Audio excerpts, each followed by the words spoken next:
ನಮಸ್ಕಾರ ಸ್ನೇಹಿತರೆ, ಎಲ್ರಿಗೂ RGG ವ್ಲಾಗ್ಸ್ಗೆ ಮರಳಿ ಸ್ವಾಗತಂ ಸುಸ್ವಾಗತಂ. CEO FS ಆಲ್ಮೋಸ್ಟ್ 60-65 ಡೇಸ್ ಆಗಿದೆ. ಈಗ ಫಸ್ಟ್ ಟೈಮ್ ಕಟಾವ್ ಮಾಡಬೇಕು. ಆಲ್ರೆಡಿ ನೋಡಿ ಇಲ್ಲಿ ಬೀಜಗಳೇ ಕಡ್ದ್ಬಿಟ್ಟೈತೆ. ಬೀಜಗಳು ಕಾಣ್ತಲ್ಲ, ಇಲ್ಲಿ ನೋಡಿ, ಇದು ಬಿಟ್ಟರೆ ಇದು ಬೀಜ ಆಗುತ್ತೆ. ಆಲ್ರೆಡಿ ಆಗಿದೆ, ಬಲಿಬೇಕಷ್ಟೆ.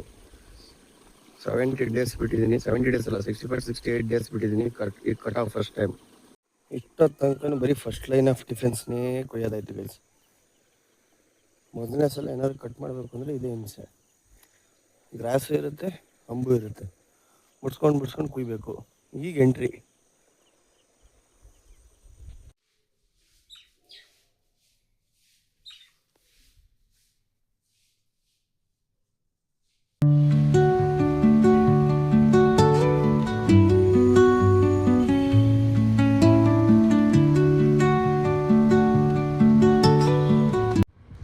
ನೋಡಿ ಇಲ್ಲಿ ರೆಗ್ಯುಲರ್ VIP ಕಸ್ಟಮರ್ಸ್ನ ಕರ್ಸ್ಬಿಟ್ಟು ಹಿಂಗೆ ಡೋರ್ ಹಾಕೋ ಹೊಟ್ಟವ್ರೆ.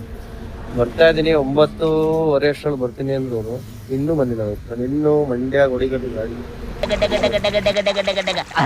ललिता जी क्यों ऐसा गुराइस्ता जी? मेरे क्या जी ₹100 को एक सोप लाया, कितना वो जिधर नौरे भी आता है नहीं जी. ऐसा नहीं जी, ऐसा ऐसा करना, ऐसा करिए तो आता है जी. देखो जी मैं डालता जी डग डग डग डग डग डग डग डग डग डग डंक नक नक नक डंक.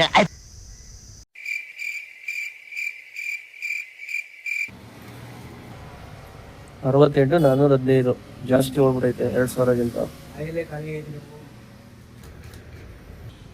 ಬಗ್ಸಿ ಆಯಿಲ್ ತೆಗೆಯೋದು.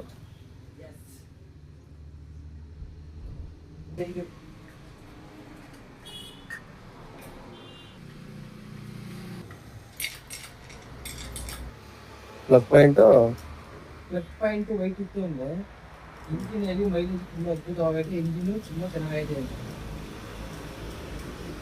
ಏನ್ ನಾನು ಚೆಕ್ಕೆ ಮಾಡಿಲ್ಲ ಇದುವರೆಗೆ. ಒಂದು ವಾರ ಮಾಡ್ತಾ ಇದೀವಿ, ಬಟ್ ಹಿಂಗ್ ಹೇಳಿಲ್ಲ ಅಷ್ಟೇ. ಈಗ ಬರೀ ಕ್ಲೀನ್ ಮಾಡಾಕ ಸಾಕು, ಹೊಸದಾಕೋದು ಏನ್ ಮಾಡುವ? ಚೆನ್ನಾಗಿರೋದನ್ನ ಕ್ಲೀನ್ ಮಾಡಾಕ ಸಾಕು. ಪ್ರಾಬ್ಲಮ್ ಅಂದ್ರೆ ಹೊಸದಾಗ್ತದೆ. ಫೈಟ್ ಎಲ್ಲ ಚೆನ್ನಾಗೇ ಐತಲ್ಲ, ಏನ್ ತೊಂದರೆ ಇಲ್ಲ.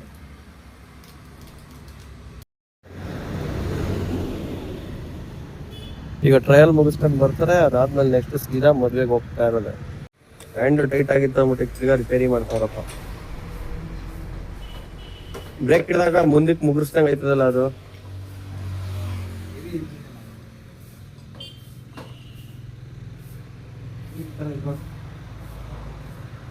ಅಷ್ಟು ಫ್ರೀ ಆಗಿರ್ಬೇಕು, ನಿಂತ್ಕೋಬಾರ್ದು ಸ್ಟ್ರೈಟು. ಗೊತ್ತಾಗ್ಬಿಡುತ್ತೆ ಇದು ಹಿಡ್ದಾಕ್ಬಿಡ್ತಾರೆ.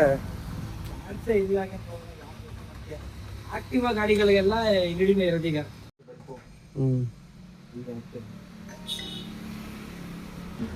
ಬಡ್ಡಿ ಮಗನ್ ಸ್ಟೀಮೇಡೆ ದೀಪ ಬಂದಾಗ ಬರ್ತದೆ.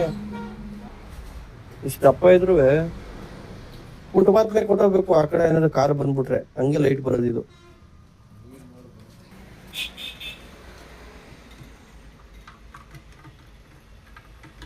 ಹೆಂಗೆ ರವ ಅನ್ಬೇಕು, ಹಂಗೆ ಇದು ಲೈಟು, ಫ್ಯಾನು. ಇದು ನಿಮ್ ಕಂಟ್ರೋಲರ್ ಇದು ಬಾಕ್ಸ್.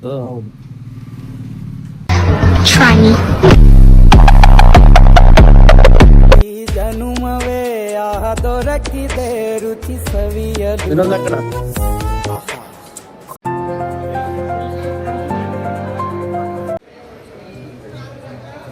कैमरामैन जल्दी फोकस करो.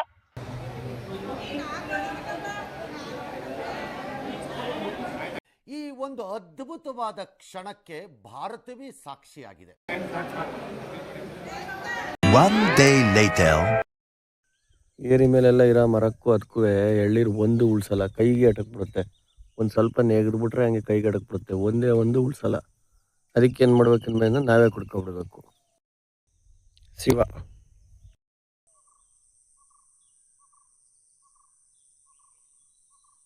ಆಲ್ಮೋಸ್ಟ್ ನೋಡ್ಬೋದು ಎಲ್ಲ ಭತ್ತನೂ ಬಂದೈತೆ. ಎಲ್ಲ ಕೊಳ್ಬಾಗವೆ 90%. ಇನ್ನೊಂದು 10% ಅಷ್ಟೇ ಕೊಳ್ಬಾಗಬೇಕು. ನೋಡಿ ಬಾಗಿಲ ಎಲ್ಲ ಕೊಳ್ಬಾಗೋದು ಒಂದು ಇದ್ದೇನೆ. ಇಂದ ಹಿಡಿದು ಎಂಡ್ವರೆಗೂ ಕಾಯಿ ಆಗೈತೆ. ಮಧ್ಯ ಮಧ್ಯ ಒಂದೊಂದು ಆಗಿಲ್ಲ ನೋಡಿ, ಇದಿಷ್ಟು ಆಗಿಲ್ಲ, ಇದಿಷ್ಟಕ್ಕೂ ಇನ್ನೂ ಕಾಯಿ ಆಗಬೇಕು. ಈಗ ಆಲ್ರೆಡಿ ನೀರಿಲ್ಲ, ಇನ್ನೊಂದು 2 ಹದ ನೀರು ಕೊಟ್ಬಿಟ್ಟು ಒಂದು 10 ದಿವಸ ನೀರು ಸಿಕ್ಬಿಟ್ರೆ ಒಂದು 10 12 ದಿವಸ ಆಮೇಲಿಂದ ಏನು ನೀರು ಬೇಕಾಗಿಲ್ಲ ಯಾವುದಕ್ಕೂ. ತೇವ್ರಿಲೆಲ್ಲ ಕಟ್ ಮಾಡ್ಬೇಕಾದ್ರೆ ನಿಮ್ಗೆ ಇನ್ಫಾರ್ಮೇಷನ್ ಕೊಡ್ತೀನಿ ಅಂದಿದ್ದೆ. ಇಲ್ಲಿ ನೋಡಿ ತೇವ್ರಿ ಹುಲ್ಲು ಫುಲ್ ಎಲ್ಲ ಆಲ್ಮೋಸ್ಟ್ ಎಲ್ಲ ಕಟ್ ಮಾಡಿಬಿಟ್ಟಿದ್ವಿ. ಅದನ್ನ ವೀಡಿಯೋ ಮಾಡೋಕ್ಕಾಗಿಲ್ಲ ಅಷ್ಟೇ. ನೋಡ್ಬೋದು ಇದೆಲ್ಲ ಗ್ರಾಸ್ ಇತ್ತು ಲಾಸ್ಟ್ ವೀಡಿಯೋದಲ್ಲಿ, ಒಂಚೂರು ಇಲ್ಲ ಈಗ. ಅಂತೀವಿ ಇದು ಫುಲ್ಲು ಜೊಳ್ಳು, ಇದು ಇದರೊಳಗೆ ಏನೂ ಇರೋಲ್ಲ. ಇದು ಒಂಥರ ರೋಗನೇ, ಇದಕ್ಕೂ ಔಷಧಿ ಹೊಡೆದು ನಿವಾರಣೆ ಮಾಡಬೇಕು. ನೋಡಿ ಇಲ್ಲಿ ನೋಡಿ, ಇದನ್ನೇ ನಾವು ಸುಳಿ ರೋಗ ಅಂತ ಕರೆಯೋದು. ಸುಳಿ ರೋಗ ಬೆಚ್ಚೋಡೆ ಕಡ್ದೈತೆ. ಬೆಚ್ಚೋಡೆ ಅಂತಂದರೆ ಈ ರೀತಿ ಫುಲ್ ಜೊಳ್ಳು. ರೀಸನ್ ಏನಕ್ಕೆ ಅಂತಂದರೆ ಇಲ್ಲಿ ನೋಡಿ, ಇಲ್ಲಿ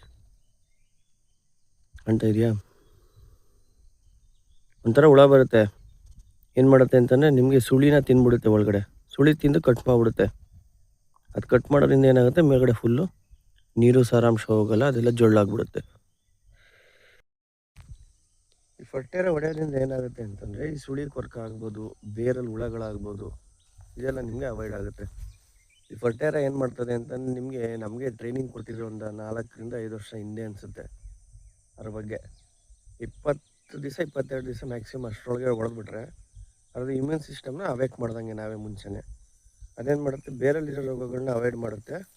ಅಲಾಂಗ್ ವಿತ್ ನಿಮಗೆ 60 ದಿವಸವರೆಗೂ, 60 ರಿಂದ 65 ದಿವಸವರೆಗೂ ಇಮ್ಯೂನ್ ಸಿಸ್ಟಮಲ್ಲಿ ಅದು ನಿಮಗೆ ಫೀಡ್ ಆಗಿರ್ತದೆ. ಈ ಥರ ಹುಳಗಳೆಲ್ಲ ಅವಾಯ್ಡ್ ಮಾಡೋಕ್ಕೆ ಅದು ನಿಮಗೆ ಭತ್ತದೊಳಗಡೆ ಸೇರ್ಕೊಂಡಿರ್ತದೆ. ಇದರಿಂದ ಏನಾಗುತ್ತೆ ಅಂತಂದರೆ ನಿಮಗೆ ಯಾವುದೇ ಕಾರಣಕ್ಕೂ ಸುಳಿ ಕೊರಕ ಆಗಲಿ, ಬೇರೆದು ರೋಗ ಆಗಲಿ ಯಾವುದು ಬರೋಕ್ಕೆ ಹೋಗಲ್ಲ. ಇಲ್ಲಿ ನೋಡಿ ಗದ್ದೆ ಒಳಗಡೆ ಎಲ್ಲೋ ಮಧ್ಯ ಮಧ್ಯ ಒಂದೊಂದು ಮಿಸ್ ಆಗೋಯ್ತು. ಇಲ್ಲಿ ನೋಡಿ, ಇಲ್ಲಿ ಈ ಥರ 1-2 ಅಷ್ಟೇ ಇರೋದು. 2 ಇಯರ್ಸ್ ಬ್ಯಾಕ್ ಏನಾಗಿತ್ತು ಅಂತಂದರೆ ಆಲ್ಮೋಸ್ಟ್ ನಿಮಗೆ ಕಾಲು ವರ್ಷ ಅಂತಂದರೆ ಈಗ 1 ಎಕರೆ 8 ಗುಂಟೆ ಇದೆ. ಆಲ್ಮೋಸ್ಟ್ ಮಧ್ಯೆ ಮಧ್ಯೆ ಪ್ಯಾಚ್ ಥರ ಆ ರೀತಿ ಆಗ್ಬಿಟ್ಟಿತ್ತು. ಅದೇನು ಮಾಡಿದ್ರು ಅಂದರೆ ಆ ವರ್ಷ ಏನು ಹಾಕಿರಲಿಲ್ಲ, ಮರ್ತ್ಬಿಟ್ಟಿತ್ತು ನಮ್ಮಪ್ಪ, ನಾನು ಹೇಳಿರಲಿಲ್ಲ, ಆವಾಗ ಲಾಸ್ ಆಗಿತ್ತು. ಮೇನ್ ಥಿಂಗ್ ಬರೋಣ ಈಗ. ತೇವ್ರಿ ಹುಲ್ಲು ಏನಕ್ಕೆ ಕಟ್ ಮಾಡೋದು? ಬದ ಅಂತ ಹೇಳ್ತೀವಿ, ತೇವ್ರಿ ಅಂತ ಹೇಳ್ತೀವಿ. ಈಗ ಕೆಲವೊಂದು ಕಡೆ ನಿಮಗೆ ಏನೇನೋ ಹೇಳ್ತಾರೆ ಬೇರೆ ಬೇರೆ ಕಡೆ. ನಮ್ಮ ಕಡೆ ಎಲ್ಲ ಅನ್ನೋದು ನಿಮಗೆ ತೇವ್ರಿ ಹುಲ್ಲು ಕಟ್ ಮಾಡೋದ್ರಿಂದ ನಮಗೆ ಹಸಿಗೆ ಮೇವಾಗುತ್ತೆ. ಇನ್ನೊಂದು ಮೇನ್ ಥಿಂಗು, ಯಾವುದೇ ರೀತಿ ತೋಡಗಳು ಹೊಡೆಯೋದಂತಾರೆ ನಿಮಗೆ ತೇವ್ರಿ ಮೇಲೆ ನಡ್ಕೊ ಹೋಯ್ತಾರೆ, ತೇವ್ರಿನೇ ಕಸ್ಕೊಬಿಡ್ತದೆ. ಒಳಗಡೆ ಸುರಂಗ ಥರ ಮಾಡಿ ಗೂಡು ಮಾಡ್ಕೊಬಿಟ್ಟಿರ್ತವೆ. ಧೂಳು ಐತೆ ಸುರಂಗ ಮಾಡ್ಕೊಬಿಟ್ಟು ಏನು ಮಾಡ್ತದೆ ಅಂತ ಮನೆ ಆಲ್ರೆಡಿ ಆಗ್ಬಿಟ್ಟಿರುತ್ತೆ. ಈ ಹಣ್ಣಾಗ ಭತ್ತಗಳಿರ್ತವೆ, ಫಸ್ಟ್ ಹಣ್ಣಾಯ್ತಾ ಇರ್ತವೆ. ಯಾಕೆಂದರೆ ಮೊದಲನೇ ಸಲ ಬಿತ್ತಿರೋ ಬೀಜಗಳೇ ಫಸ್ಟ್ ಕಡ್ದು ಅವು ಸ್ವಲ್ಪ ಬೇಗ ಹಣ್ಣಾಗಿರುತ್ತೆ. ಈ ಹಾಲ್ನಂಗಿರೋ ಭತ್ತಗಳನ್ನೇ ತೊಗೊಂಡೋಗಿ ಸ್ಟೋರ್ ಮಾಡ್ಕೊಬಿಡುತ್ತೆ. ಯಾಕಂದರೆ ಈಗ ನೆಕ್ಸ್ಟ್ ರೈನಿ ಸೀಸನ್ನು ಎಷ್ಟು ಸ್ಟೋರ್ ಮಾಡ್ಕೊಳುತ್ತೆ ಅಂತಂದರೆ ನಮ್ಮಪ್ಪ ಹೇಳ್ತಾ ಇರುತ್ತೆ. ಆವಾಗ ಅವ್ರು ಚಿಕ್ಕದ್ರಲ್ಲಿದ್ದಾಗ ಈ ತೇವ್ರಿದು ಒಳಗಡೆ ಇರೋ ಭತ್ತ ತೆಗಿಯೋಕ್ಕೆ ಆಳುಗಳು ಬರೋರಂತೆ. ಅಂದರೆ ಅಲೆಮಾರಿ ಥರ ಅವರು ಒಂದು ಚೀಲ ತಗೊಬರೋದು, ಆಲ್ಮೋಸ್ಟ್ ಎಲ್ಲ ತೇವ್ರಿನೂ ಒಗೆಯೋದು, ಮುಟ್ಮುಟ್ಟೆ ಭತ್ತ ತುಂಬ್ಕೋಗೋದು. ಈಗ ಅವೆಲ್ಲ ಯಾರೂ ಬರೋಲ್ಲ. ಈಗ ಕುರಿ ಮೇಯಿಸೋರೇ ಇಲ್ಲ. ಇನ್ನು ಅದಂತೂ ಸೀನೇ ಇಲ್ಲ ಬಿಡಿ. ಇದನ್ನೆಲ್ಲ ಅವಾಯ್ಡ್ ಮಾಡೋಕ್ಕೆ ಏನು ಮಾಡ್ತೀವಿ, ತೇವ್ರಿಗಳನ್ನೆಲ್ಲನೂ ಕಟ್ ಮಾಡ್ತೀವಿ. ತೇವ್ರಿಗಳು ಕಟ್ ಮಾಡೋದ್ರಿಂದ ನಿಮಗೆ ಬೆಳಕು ಜಾಸ್ತಿ ಬೀಳ್ತದೆ. ಈಗ ಇಲಿಗಳೆಲ್ಲ ನಿಮಗೆ ನಾಕ್ಟರ್ನಲ್ ಸ್ಪೀಸೀಸು, ಅಂದರೆ ರಾತ್ರಿ ಸಂಚಾರಿಗಳು ಜಾಸ್ತಿ. ರಾತ್ರಿ ಹೊತ್ತು ಆಲ್ಮೋಸ್ಟ್ ಕಟ್ ಮಾಡೋದು. ಇದೆಲ್ಲ ಮಾಡೋದ್ರಿಂದ ನಿಮಗೆ ಬೆಳಕು ಬೀಳ್ತಾ ಇರುತ್ತೆ. ಆಮೇಲೆ ರಾತ್ರಿ ಟೈಮು ನಿಮಗೆ ಅದನ್ನ ಬೇಟೆಯಾಡೋಕ್ಕೆ ಬೇರೆ ಜೀವಿಗಳಿರುತ್ತಲ್ಲ. ಈಗ ನಿಮಗೆ ಗೂಬೆ ಬೇಟೆ ಆಡ್ತದೆ, ಹಾವು ಬೇಟೆ ಆಡ್ತದೆ. ಅದು ನೈಟ್ ವಿಷನ್ ಇಲ್ಲ ಬಿಡಿ. ಈ ರೀತಿ ನಾವೇ ದಾರಿ ಮಾಡಿಕೊಟ್ಟಂಗೆ ಬೆಳಗ್ಗೆ ಹೊತ್ತು ಓಡಾಡಿದ್ರೆ ಅದು ಹೊಡೆದಾಕ್ಬಿಡ್ತದೆ, ಹಾವು ಹೊಡೆದಾಕ್ಬಿಡ್ತದೆ. ನೈಟ್ ಹೊತ್ತು ಈ ಗೂಬೆ, ಆಮೇಲೆ ಅವಕ್ಕೆ ಭಯ. ಈಗ ನಿಮಗೆ ಹುಲ್ಲಲ್ಲೆಲ್ಲ ಕವರ್ ಇದ್ದಾಗ ಅದು ಡಿಫೆನ್ಸ್ ಸಿಸ್ಟಮ್ ಥರ ಈಸಿಯಾಗಿ ಟ್ರಾವೆಲ್ ಮಾಡಿಬಿಡ್ತದೆ, ಈಸಿಯಾಗಿ ಗೂಡ್ ಮಾಡ್ತದೆ. ಭತ್ತ ಕೊನೆ ಇಲ್ಲಿ ಇಷ್ಟು ತುದಿಯಲ್ಲಿ ಕಟ್ ಮಾಡ್ಕೊಂಡು ಫುಲ್ ಎಲ್ಲ ಎಳ್ಕೊಟ್ಟೋಗ್ತದೆ. ಎಳ್ಕೊ ಸ್ಟೋರ್ ಮಾಡುತ್ತೆ. ಇದು ಸ್ವಲ್ಪ ಅವಾಯ್ಡ್ ಆಗಲಿ ಅಂತ. ಹಂಗಾದ್ರೆ ಮಾಡೇ ಮಾಡ್ತದೆ. ಅಷ್ಟು ಇರೋದ್ರಲ್ಲಿ ಅವಾಯ್ಡ್ ಆಗಲಿ, ಆಮೇಲೆ ಹಸುಗೂ ಮೇವಾಯ್ತದೆ. ಇದು ಮೇನ್ ರೀಸನ್ನು. ಇಷ್ಟೇ ಈ ವ್ಲಾಗಲ್ಲಿ, ಇಷ್ಟೇ ಮಾಹಿತಿ. ಇನ್ನು ನೆಕ್ಸ್ಟ್ ವೀಡಿಯೋಗೆ ಬೇರೆದು ಯಾವ್ದಾದ್ರು ಕಂಟೆಂಟ್ ಇದ್ರೆ ತೊಗೊಂಬರ್ತೀನಿ. ಮೊದಲೇ ವ್ಲಾಗ್ ಶೂಟ್ ಮಾಡೋದು ಸಿಕ್ಕಾಪಟ್ಟೆ ಡಿಲೇ ಆಗ್ತೈತೆ. ಏನಕ್ಕೆಲ್ಲ ಕೆಲಸದಿಂದ ಬರಬೇಕು, ಅದನ್ನು ಮಾಡಿ ಇದನ್ನು ಮಾಡಬೇಕು. ನೋಡೋಣ, ನೆಕ್ಸ್ಟಿಂದ 100% ನಿಮಗೆ ತಿಂಗಳಿಗೆ ಒಂದು 4ರಿಂದ 5 ಈ ರೀತಿನೇ ಪ್ಲ್ಯಾನ್ ಮಾಡಿಕೊಂಡು ವ್ಲಾಗ್ ಮಾಡ್ತೀನಿ. ಸುಮ್ಮನೆ ವ್ಲಾಗ್ ಮಾಡಿದ್ರೆ ನಿಮ್ಗೆ ನೋಡೋಕ್ಕೂ ಬೇಜಾರು, ನಂಗೆ ಮಾಡೋಕ್ಕೂ ಬೇಜಾರು. ಇಷ್ಟು ಹೇಳ್ತಾ ಇನ್ನು ನೆಕ್ಸ್ಟ್ ವ್ಲಾಗಲ್ಲಿ ಸಿಗೋಣ. ಬಾಯ್. ಏನಾದರೂ ನಿಮಗೆ ಕಂಟೆಂಟ್ ರಿಲೇಟೆಡ್ ಮಾಡಿ ಅಂತಲೇ ಹೇಳಿ, ಕಮೆಂಟ್ ಹಾಕಿ, ಮಾಡ್ತೀನಿ. ನಾನೇನಾದ್ರು ತಪ್ಪು ಮಾಡಿದರೆ ಇದು ಇನಿಷಿಯಲ್ ಡೇಸು ಏನೂ ಮಾಡೋಕ್ಕಾಗಲ್ಲ, ಹೇಳಿ ಕಮೆಂಟಲ್ಲಿ, ಅದನ್ನ ನಾನು ತಿಳ್ಕೊತೀನಿ. ಬಾಯ್.